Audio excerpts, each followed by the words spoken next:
স্বাগত ডিবিসি সংবাদে আপনাদের সাথে আছে হিমাদ্রি রাহা। দলের ভাবমূর্তি ক্ষুণ্ণ হয় এমন কাজ থেকে বিরত থাকতে তৃণমূল নেতাকর্মীদের প্রতি কঠোর নির্দেশনা দিয়েছে বিএনপি। বিশেষ করে বালুমহাল ও হাটবাজার ইজারা না নেওয়া এবং বিভিন্ন জায়গায় তদবির না করার নির্দেশ দিয়েছে দলটি। একই সঙ্গে ঠিকাদারি কাজে সরকারের নীতিমালা অনুসরণ করতে বলা হয়েছে। আবার দলটির নীতি নির্ধারকরা এও দাবি করছেন অনুপ্রবেশকারীরাই বিএনপির নাম ভাঙিয়ে বদনাম করছে। 5 আগস্টের পর পরিবর্তিত প্রেক্ষাপটে দেশের রাজনীতির মাঠ। নির্বাচনকে সামনে রেখে সাংগঠনিক তৎপরতায় ব্যস্ত বিএনপি। কিছু কিছু ব্যক্তি গোষ্ঠী তারা ভুল ব্যাখ্যা দিয়ে জনগণকে বিভ্রান্ত করার চেষ্টা। রাজনীতি পালাবদলে চলার পথে কখনো কখনো খেই হারায় দলের কিছু নেতাকর্মী, জড়ায় নানা নেতিবাচক কর্মকাণ্ডে, প্রশ্নবিদ্ধ হয় দল। সম্প্রতি বিএনপি নেতাকর্মীদের জড়িয়ে এমন কিছু অনাকাঙ্ক্ষিত ঘটনায় নড়েচড়ে বসে দলের হাইকমান্ড। কঠোর অবস্থানে যায় দলটি। বেশ কয়েকটি নির্দেশনা দিয়ে নেতাকর্মীদের সতর্ক করে সাফ জানিয়ে দেওয়া হয়, দলের ভাবমূর্তি নষ্ট হয় এমন কর্মকাণ্ডে জড়ালে কোনো ছাড় নয়। ব্যক্তির চেয়ে দল বড়, দলের চেয়ে দেশ বড়। দলীয় সব নির্দেশনার মধ্যে রয়েছে দলের ভাবমূর্তি নষ্ট হয় এমন কাজ থেকে বিরত থাকা, মাটির ব্যবসা ও বালুর ব্যবসা থেকে বিরত থাকা, ঠিকাদারি কাজে সরকারি নীতিমালা অনুসরণ, যে কোনো ধরনের তদবির থেকে বিরত থাকা, হাটবাজার ও বালুমহলের ইজারা থেকে বিরত থাকা সহ আরও কিছু গুরুত্বপূর্ণ বিষয়। এসব নির্দেশনার বিষয়ে ইতিমধ্যেই প্রয়োজনীয় ব্যবস্থা নেওয়ার কথা জানায় সিনিয়র নেতারা। পুলিশ এবং প্রশাসনকে আমরা পরিষ্কার বলে দিয়েছি, বিএনপিতে কোনো চাঁদাবাজির স্থান হবে না। যারা বিএনপির নাম দিয়ে মাস্তানি গুন্ডামো করবে তাদের বিরুদ্ধে আইনগত ব্যবস্থা নেওয়ার জন্য আমরা বারবার আহ্বান জানাচ্ছি এবং কাউকে বহিষ্কারও করা হয়েছে। এসব নির্দেশনার বাইরে যাওয়ার সুযোগ নেই, এর ব্যত্যয় হলেই কঠোর পদক্ষেপ, কোনো ছাড় নয়। এখন পর্যন্ত বোধহয় আমাদের সারা দেশে বোধহয় 2000-এর উপরের কর্মীদেরকে আমরা এক্সপেল করে দিয়েছি। ইমেজটাকে নষ্ট করা যাবে না, সেই ইমেজকে ধরে রাখার জন্য আমরা সব রকমের পদক্ষেপ গ্রহণ করবো। আমরা মফস্বল থেকে একটা নিউজ দিয়ে দিল, এটাকে ভেরিফাই না করে জাতীয় পত্রিকাগুলো ছাপাচ্ছে। আসলে ঘটনাটা কি সেটা তদন্ত না করে ছাপানো হচ্ছে। দলীয় শৃঙ্খলা ভঙ্গকারীদের বিরুদ্ধে ব্যবস্থা নিতে তাদের তালিকা তৃণমূল থেকে কেন্দ্রীয় বিএনপিতে পাঠানোরও নির্দেশনা রয়েছে দলটির। Sabbir Rose, DBC news, Dhaka. 21 August grenade হামলার মামলায় বিএনপির ভারপ্রাপ্ত চেয়ারম্যান তারেক রহমান সহ সব আসামির খালাসের বিরুদ্ধে আপিল করেছে রাষ্ট্রপক্ষ। বুধবার অ্যাটর্নি জেনারেলের কার্যালয় থেকে বিষয়টি জানানো হয়েছে। এর আগে গত 1 ডিসেম্বর 21 আগস্ট গ্রেনেড হামলার মামলায় সব আসামিকে খালাস দেয় বিচারপতি AKM আসাদুজ্জামান ও বিচারপতি সৈয়দ এনায়েত হোসেনের হাইকোর্ট বেঞ্চ। এই মামলায় 19 জনকে মৃত্যুদণ্ড, তারেক রহমান সহ 19 জনকে যাবজ্জীবন কারাদণ্ড দিয়েছিল বিচারিক আদালত। 2004 সালের 21 আগস্ট ঢাকার বঙ্গবন্ধু অ্যাভিনিউয়ে গ্রেনেড হামলা হয়।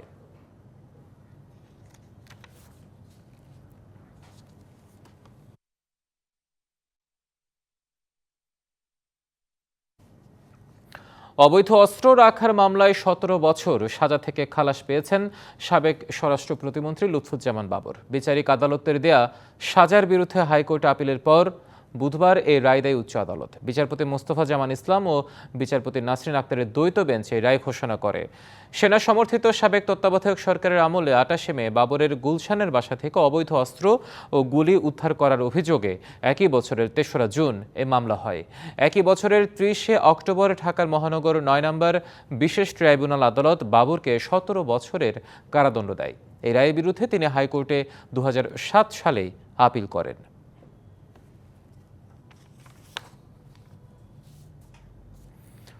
জুলাই অভ্যুত্থানে রাজধানীর মোহাম্মদপুর থানার হত্যা মামলায় সাবেক আইনমন্ত্রী আনিসুল হক ও সাবেক সংসদ সদস্য সাদেক খানকে 3 দিনের করে রিমান্ডের আদেশ দিয়েছে আদালত। এছাড়া যাত্রাবাড়ী থানার হত্যা মামলায় সাবেক মন্ত্রী ডাক্তার দীপু মনি, হাসানুল হক ইনু, রাশেদ খান মেনন ও সাবেক আইজিবি চৌধুরী আবদুল্লাহ আল মামুনের 4 দিনের রিমান্ড মঞ্জুর করেছে আদালত।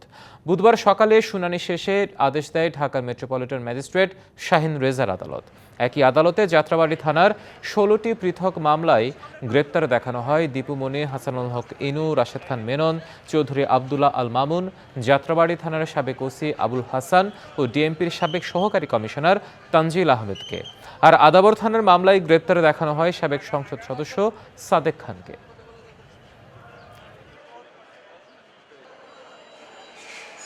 আনিসুল হকের বিরুদ্ধে 3 দিনের রিমান্ড এবং অন্যান্য যারা আছে দীপু মনি এবং ইনু মেনন তাদের বিরুদ্ধে 4 দিনের রিমান্ড মঞ্জুর করে বিজ্ঞ আদালত তাদেরকে তদন্তকারী কর্মকর্তার হেফাজতে প্রদান করেন। রাজধানীর বনশ্রীতে 7 বছরের শিশু ধর্ষণের মামলায় গৃহশিক্ষক জাহিদুল ইসলামকে মৃত্যুদণ্ড দিয়েছে আদালত। বুধবার ঢাকার নারী ও শিশু নির্যাতন দমন ট্রাইব্যুনাল 3-এর বিচারক রোকসানা বেগম হ্যাপি এ রায় দেন। মামলার নথি থেকে জানা গেছে 2021 সালে রাজধানীর খিলগাঁওয়ের বনশ্রী এলাকার একটি বাড়ির নিরাপত্তা কর্মীর বাসার গৃহশিক্ষক জাহিদুল ইসলাম তার 7 বছরের শিশু কন্যাকে আরবি পড়াতে গিয়ে ওয়াশরুমের দরজা আটকে ধর্ষণ করে। এই ঘটনায় খিলগাঁও থানায় একটি মামলা দায়ের করা হয়। রায় শেষে রাষ্ট্রপক্ষের আইনজীবী বলেন, ভুক্তভোগীর পরিবার ন্যায় বিচার পেয়েছেন। তবে আসামি পক্ষের আইনজীবী বলেন, রায়ের বিরুদ্ধে উচ্চ আদালতে যাবেন তারা।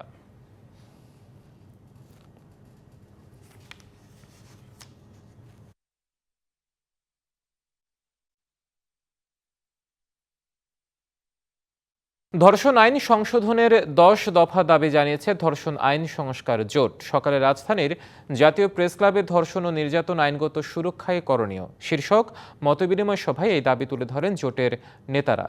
রাষ্ট্রের সম্মিলিত প্রচেষ্টায় ধর্ষণ প্রতিরোধ করা সম্ভব বলে মন্তব্য করেন এবং বক্তারা বলেন, সমাজে ন্যায় বিচার প্রতিষ্ঠা হলে এমন অপরাধ সংঘটিত হবে না।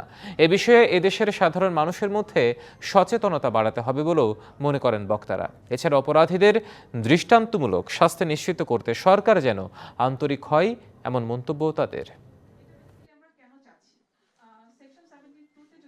ইন্ডিপেন্ডেন্সি অফ জুডিশিয়ারি যদি কাগজে কলমে একেবারে সাংঘাতিকভাবেও এসে যায়, গুলিয়ে খাওয়ানো যায় রাষ্ট্রকে এবং ইন্ডিপেন্ডেন্সি অফ জুডিশিয়ারি আসে, কিচ্ছু হবে না যতক্ষণ পর্যন্ত একজন বিচারক তার মতে ইন্ডিপেন্ডেন্ট না থাকবে। আমাদের দেশে এই যে আমাদের একটা সময় ধরা আছে যে এই সময়ের ভিতরে কেসটা শেষ করতে হবে, কিন্তু এমনও এক্সাম্পল আছে 4 দিনের ভিতরে ধর্ষণের কেসে জাজমেন্ট দিয়ে দিয়েছে।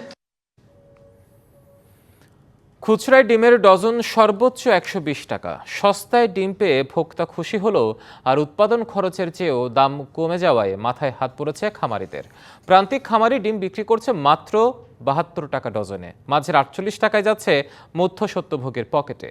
লোকসানে খামার বন্ধের শঙ্কা তৈরি হয়েছে। তারা বলছেন, বছর জুড়ে ডিমের দাম ক্রেতার নাগালে রাখতে খামারের জন্য ন্যায্য দাম নিশ্চিত করতে হবে সরকারকেই।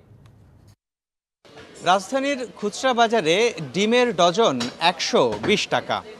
আর এই খবরে খুশি খুচরা ক্রেতারা। কিন্তু এই খুশির খবরের পেছনে একটি কষ্টের গল্পও আছে।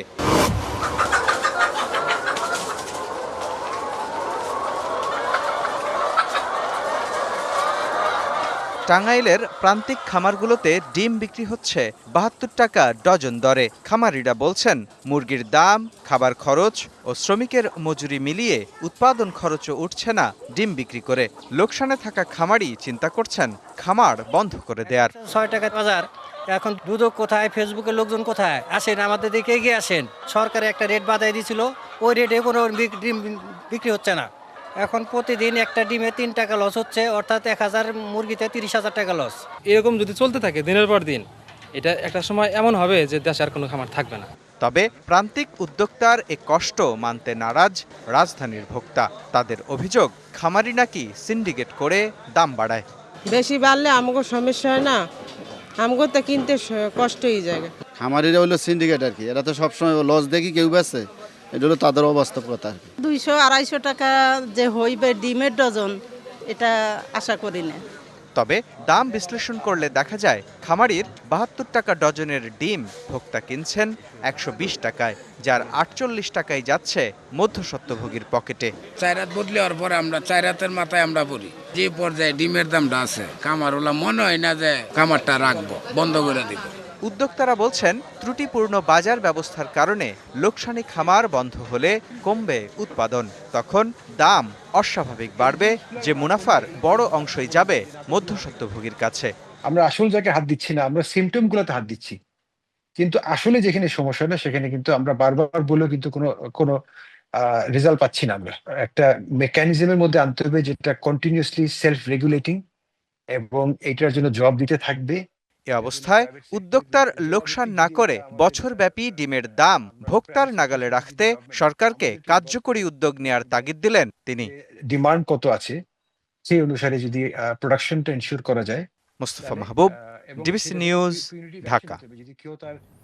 মুঘল শাসক আওরঙ্গজেবের সমাধি অপসারণের দাবিকে কেন্দ্র করে ভারতের মহারাষ্ট্রের নাগপুর শহরের পরিস্থিতি থমথমে। মঙ্গলবার দাঙ্গার জেরে এ পর্যন্ত আটক করা হয়েছে শিশুসহ ৬৫ জনকে। কয়েকটি এলাকায় জারি করা হয়েছে কারফিউ। সোমবার রাতে মুসলিম সম্প্রদায়ের পবিত্র গ্রন্থ পোড়ানোর গুজব ছড়িয়ে পড়লে পরিস্থিতি উত্তপ্ত হয়ে ওঠে। দুই সম্প্রদায়ের মধ্যে চলে উত্তেজনা। কট্টর উগ্র হিন্দুত্ববাদী গোষ্ঠী বিশ্ব হিন্দু পরিষদ এবং বজরং দলের সমর্থকরা নাগপুরের মহল এলাকায় শিবাজী মহারাজের মূর্তির কাছে জড়ো হয়ে বিক্ষোভ শুরু করেন। আওরঙ্গজেবের ছবি এবং প্রতীকী সমাধি আগুনে পুড়িয়ে দেয় বিক্ষোভকারীরা। সংঘাতে জড়িয়ে পড়ে দুই সম্প্রদায়। আহত হয় পুলিশ সহ বেশ কয়েকজন। পরিস্থিতি সামাল দিতে পুলিশ লাঠিপেটা করে ও কাঁদানে গ্যাস ছোড়ে। 11টি থানা এলাকায় জারি করা হয় কারফিউ।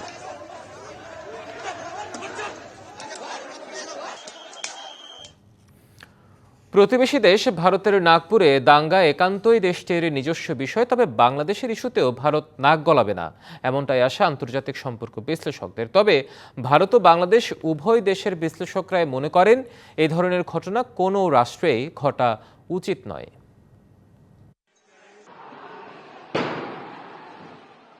মুসলমানদের পবিত্র গ্রন্থ পোড়ানোর গুজব এবং আওরঙ্গজেবের কবর সরানো নিয়ে সোমবার উত্তপ্ত হয় ভারতের নাগপুর। কট্টর উগ্র হিন্দুত্ববাদী গোষ্ঠী বিশ্ব হিন্দু পরিষদ এবং বজরং দলের সমর্থকরা আওরঙ্গজেবের ছবি ও প্রতীকী সমাধি আগুনে পুড়িয়ে দেয়। এ সময় সংঘাতে জড়িয়ে পড়ে দুই সম্প্রদায়। আহত হয় পুলিশ সহ বেশ কয়েকজন। জারি করা হয় কারফিউ। মার্কিন যুক্তরাষ্ট্রের গোয়েন্দা প্রধান তুলসী গ্যাবার্ডের ভারত সফরের মধ্যেই এমন সংঘর্ষ। আন্তর্জাতিক সম্পর্ক বিশ্লেষক আমেনা মহসিন বলছেন, কোনো দেশেই এ ধরনের ঘটনা ঘটা উচিত নয়। ভারত যেন তার অভ্যন্তরীণ বিষয় নিয়েই ব্যস্ত থাকে, বাংলাদেশের বিষয়ে নাক না গলানোর এমন পরামর্শ তার। এটা টিট ফর ট্যাট হওয়ার কথা না, আমরা সেই দিকে যাব না। আমরা সেভাবেই দেখার চেষ্টা করব যে এটা ভারতের নিজস্ব ব্যাপার, তারাই সমাধান করবে। আমাদের সেভাবেই সেটাই প্রুডেন্ট হবে। But at the same time আমরা আশা করব যে ভারতও আমাদের ব্যাপারে সে ধরনের থাকবে। বাট আমি আবারও বলছি, সে একটা মেজরিটিয়ান ডেমোক্রেসি যেখানে থাকে সেখানে কিন্তু আমরা দেখি পপুলিস্ট সরকাররা আসে এবং তারা মেজরিটিকে খুশি রাখার জন্য এই মাইনরিটিদের উপরে এই ইস্যুসগুলো হয়ে থাকে। ভারতীয় আন্তর্জাতিক সম্পর্ক বিশ্লেষক শুভাশিস ব্যানার্জি বলছেন, সারা বিশ্বেই ধর্মীয় চরমপন্থা মাথাচাড়া দিচ্ছে। এসব নিয়ে সরকারের সঠিক ব্যবস্থা নেওয়া জরুরি। মানবাধিকার এবং মানুষের সাধারণ জীবিকাকে এফেক্ট করে এবং তাতে তাদের ক্ষয়ক্ষতি হয়, সেটা কোনোভাবেই কোনো সভ্য দেশে কাম্য হতে পারে না। আজকে যখন বিশ্ব শান্তির কথা আমরা বলছি, আজকে যখন পৃথিবীর বুকে আমরা শান্তির বার্তা নিয়ে যাচ্ছি, তখন আমাদের দায়িত্ব দাঁড়ায় যে সাধারণ মানুষকে এবং সাধারণ পৃথিবীর প্রতিটি সরকারকে একটা বার্তা পৌঁছে দেওয়া যে আমরা আমাদের দেশে এই ধরনের ঘটনাকে খুব কড়াভাবে নিন্দা করি এবং এই ধরনের ঘটনাকে খুব কড়া হাতে দমন করতে উদ্যোগী। এদিকে নাগপুরে এখন পর্যন্ত বিরাজ করছে থমথমে অবস্থা। ইশরাত জাহান উর্মি, ডিবিসি নিউজ, ঢাকা। ঈদে অতিরিক্ত যাত্রীর চাপ সামাল দিতে চট্টগ্রামের পাহাড়তলী রেলওয়ে কারখানাতে মেরামত হচ্ছে কোচ। ঈদের আগে পূর্বাঞ্চলের রেল বহরে যোগ হবে 90টির বেশি কোচ ও বিশেষ ট্রেন। ঈদ যাত্রা নির্বিঘ্ন করতে নানা উদ্যোগ নিয়েছে রেল কর্তৃপক্ষ। ঈদে প্রতিবারই অতিরিক্ত যাত্রীর চাপ সামাল দিতে হয় রেলওয়েকে। এবার গত 2 মাস আগে থেকেই প্রস্তুতি নিচ্ছে রেলওয়ে পূর্বাঞ্চল। ঈদ যাত্রায় বিশেষ ট্রেনের পাশাপাশি থাকছে বাড়তি কোচ, যাতে যাত্রীরা সুন্দরভাবে সম্পূর্ণ ভালোভাবে আরামায়েশভাবে যাইতে পারে, সেই জন্যই এই কাজগুলো হচ্ছে ভালোভাবে।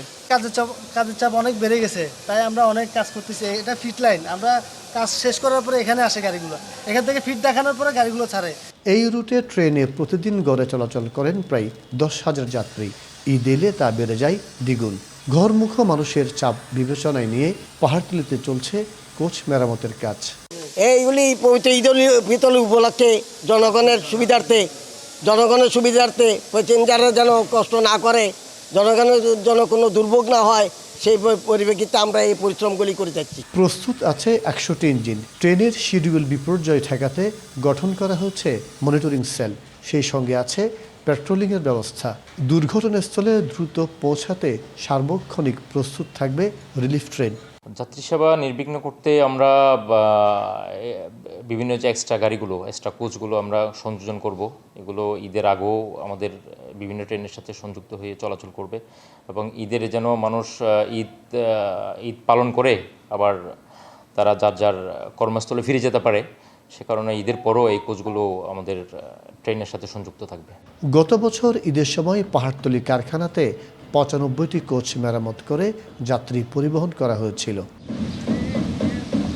মাসুদুল হক, ডিবিসি নিউজ, চট্টগ্রাম। এখন দেখবেন সানকুইক নিবেদিত ঈদ বাজারের খবর। ঈদে নতুনত্বের আশায় ভিড় বাড়ছে রাজধানীর ব্র্যান্ডের দোকানগুলোতে। ইতিমধ্যে নামি দামি ফ্যাশন হাউসগুলো প্রস্তুত নারী ও পুরুষের এক্সক্লুসিভ সব পোশাক নিয়ে।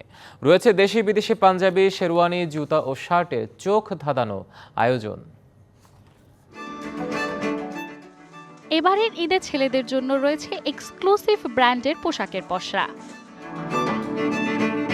ক্রেতাদের চাহিদার কথা মাথায় রেখে ডিজাইনার দোকানগুলো পাঞ্জাবির পাশাপাশি জুতা, বেল্ট, মানিব্যাগও মিলছে একই ছাদের নিচে।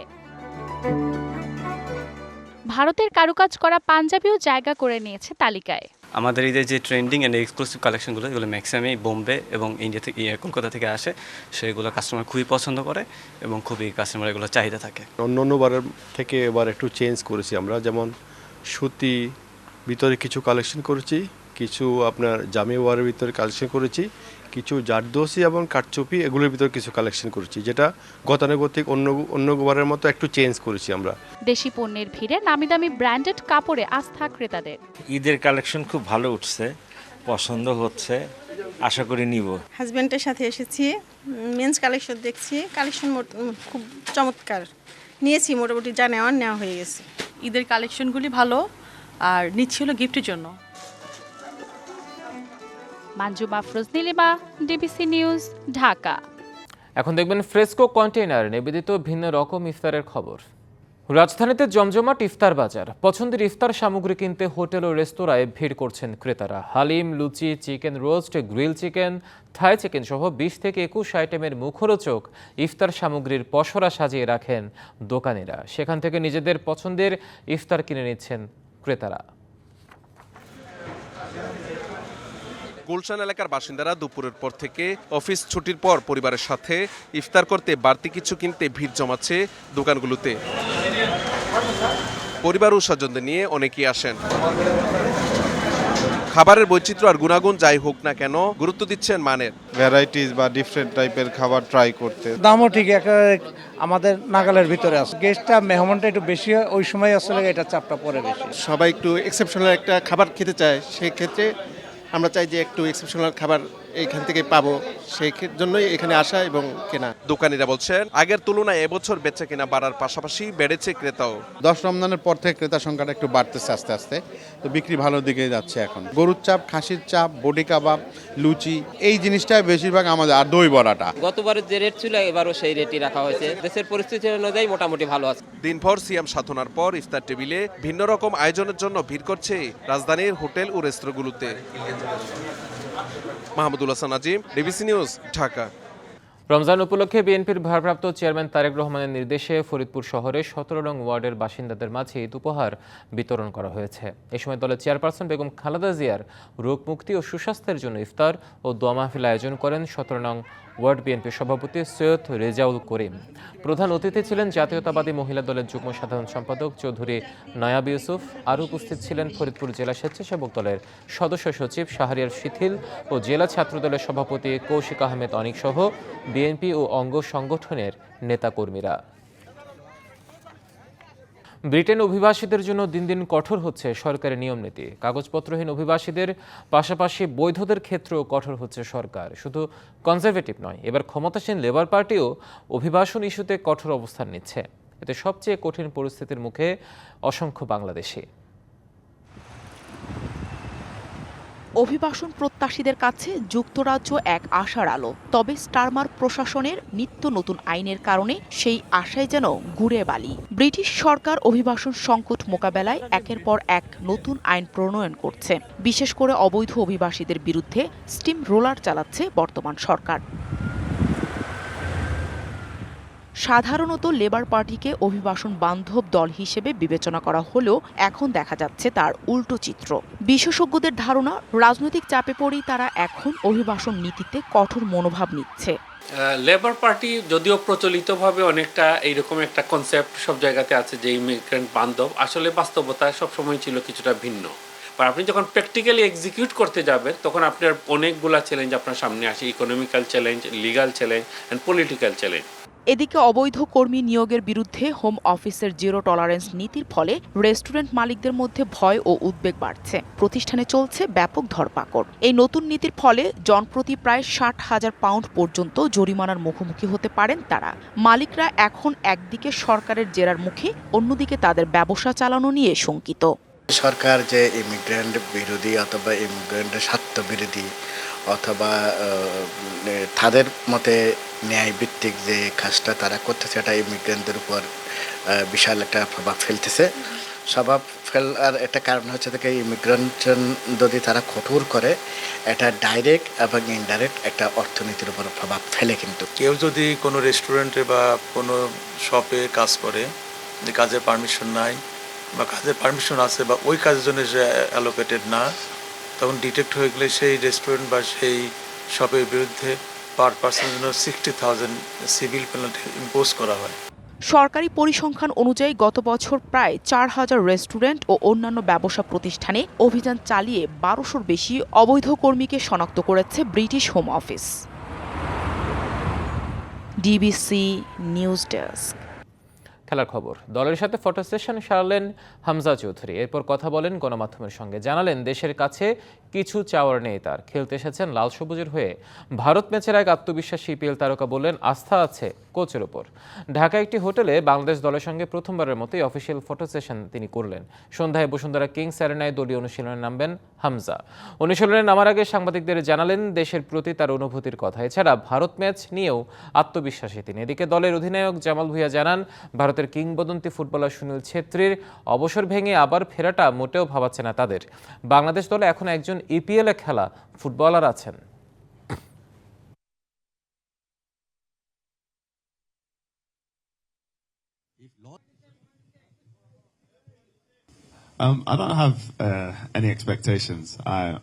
দেশের কাছে আমার কিছুই চাওয়ার নেই। আমি বাংলাদেশের হয়ে শুধু ফুটবল খেলতে চাই। এখানে জামাল আমার থেকেও বেশি অভিজ্ঞ, কেননা আমি শুধু লিগ খেলেছি আর জামাল দেশকে প্রতিনিধিত্ব করছে। এখানে আমার অনেক কিছুই শেখার আছে। নেক্সট ম্যাচটা ইন্ডিয়ার সাথে না, so of course there's going to be a lot of hype, but with the inclusion of Hamza it's going to be more. Sunil is a very good player, but let's be honest, Hamza is a Premier League player. Fahmidul ইস্যুতে ক্ষুব্ধ বাংলাদেশের football প্রেমীরা। তাকে হঠাৎ এভাবে দল থেকে বাদ দেওয়ায় সামাজিক যোগাযোগ মাধ্যমে অনেকেই করেছেন প্রতিবাদ। ফাহমিদুল ইস্যুটি নিয়ে বাফুফের সভাপতির সাথে আজ কথা বলবেন ক্রীড়া উপদেষ্টা আসিফ মাহমুদ সজীব ভুঁইয়া। সৌদি আরবে জাতীয় ফুটবল দলের ক্যাম্প শেষে অনেকটা নীরবেই ইতালিতে ফিরে গেছেন ফাহমিদুল ইসলাম। এরপর জাতীয় দলের স্প্যানিশ কোচ হ্যাভিয়ার ক্যাব্রেরার বিরুদ্ধে উঠেছে অভিযোগ। সমর্থকদের দাবি, গুটি কয়েক ফুটবলারকে সুবিধা দিতে ফাহমিদুলের মতো মেধাবী ফুটবলারকে বিবেচনায় রাখেননি ক্যাব্রেরা।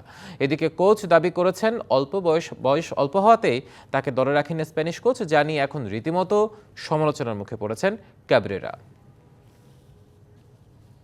এবার আরও কিছু সংবাদ জানাবো এক নজরে।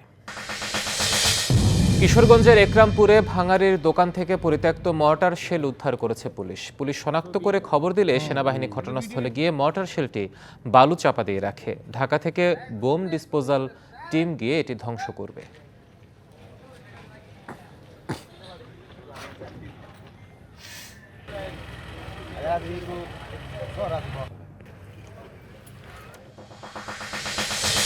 ঝিনাইদহ সদরে আব্দুল লতিফ নামের এক বৃদ্ধের মরদেহ উদ্ধার করেছে পুলিশ। সকাল উপজেলার সোনাদহ বিল থেকে তার মরদেহ উদ্ধার করা হয়। পুলিশ জানায়, বৃদ্ধের শরীরে কোনো আঘাতের চিহ্ন পাওয়া যায়নি।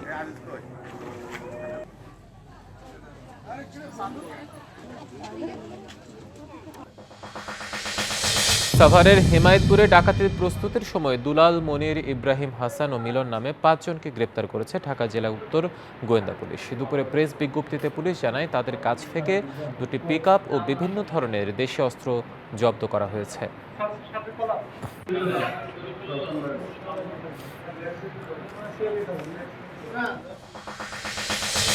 ভোলার তেঁতুলিয়া থেকে জলদস্যু শাহীন বাহিনীর মামুন, জুয়েল, আনোয়ার, পান্নু ও নাজমুল নামে 5 জনকে আটক করেছে কোস্টগার্ড। প্রেস ব্রিফিংয়ে বলা হয়, ভোরে কোস্টগার্ডের দক্ষিণ জোনের সদস্যরা তেঁতুলিয়া নদীতে তাদের আটক করে।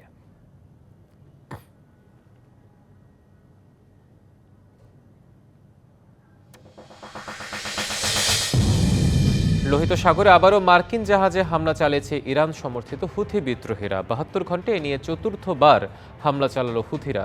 বুধবার হুথি বাহিনী দাবি করে রণতরী ইউএসএস হ্যারি ট্রুম্যান সহ কয়েকটি যুদ্ধ জাহাজে হামলা চালানো হয়েছে।